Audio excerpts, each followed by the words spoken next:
एक फोर्स नीचे की तरफ लगेगा, तो अट्रैक्शन एक यहाँ पे भी हो रहा है, और एक फोर्स क्या है हमारे पास में यहाँ पे भी लगेगा, तो अट्रैक्शन इधर भी हो रहा है। तो होगा क्या, यहाँ पे सामने लिख के पता पड़ रहा है कि ये वाला जो फोर्स, अगर मैं इन फोर्सेस के नाम दे दूं एक एक करके इंडिविजुअल, तो first force is F1, second force is F2, third force is F3, ये F4 और F5।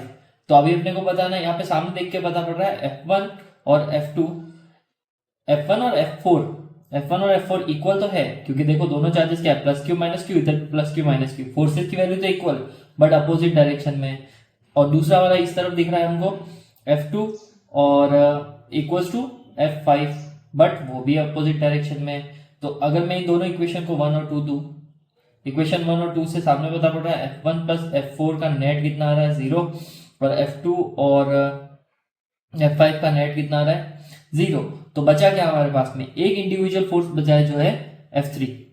तो अब F3 फोर्स के लिए फॉर्मूला लग जाएगा। फॉर्मूला क्या होता है अपने पास में, K Q1 Q2 upon are square. हम यहाँ पे वैल्यूज पुट कर लेते हैं। तो देखो यहाँ पे हमारे पास में K की वैल्यू कितनी है, वो K जो है वैसा के वैसा। Q1 की वैल्यू कितनी, ये हम इस लाइन के अलोंग की बात कर रहे हैं, ये जो लाइन बची ना ये इसके अलोंग, बिकॉज F2 और F5 तो कैंसिल आउट हो गए, F1 और F4 भी कैंसिल आउट हो गए, तो बचा कौन सा F3।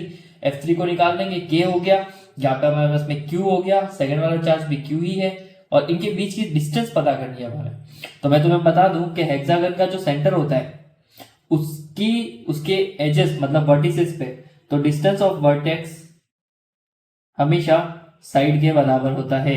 तो यहाँ पे हमारे पास में साइड कितनी दे रखी है L, तो डिस्टेंस ऑफ वर्टेक्स भी कितना हो जाएगा, L हो जाएगा। तो आप यहाँ पे क्या पुट कर सकते हो, K Q1 Q2 मतलब वैल्यूज पुट करी, R की जगह पे हम L ले लेंगे, तो F3 की वैल्यू कितनी आ गई, K Q square upon L square. और इसका अलॉन्ग डायरेक्शन किधर होगा, Q सेंटर से लेकर प्लस Q की तरफ। तो ये आपका फाइनल आंसर है। तो आई होप आपको ये वीडियो समझ में आई होगी, और ऐसे ही वीडियो देखने के लिए हमारे चैनल को सब्सक्राइब कीजिए, और अगर आपको कोई भी डाउट है तो कमेंट जरूर कीजिए।